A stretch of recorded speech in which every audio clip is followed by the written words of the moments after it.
గురుబలం వచ్చేస్తుంది. మరొకసారి రెండవ స్థానంలో గురువు వక్రించి రెండవ స్థానం యొక్క ఫలితాలు ఇవ్వడం జరుగుతుంది. అక్టోబర్ 9, 2024లో గురుదేవుడు వక్రించి వెనక్కి ప్రయాణం చేస్తాడు. వెనక్కి ప్రయాణం చేస్తూ మీ రెండవ రాశి అయినటువంటి మేషరాశి చూస్తూ సాగుతాడు వెనక్కి.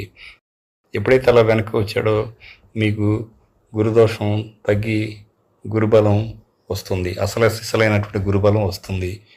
అది ఎప్పటి నుంచి ఎప్పటివరకు అంటే 2024 అక్టోబర్ 9 నుండి 2025 ఫిబ్రవరి 4వ తారీఖు వరకు.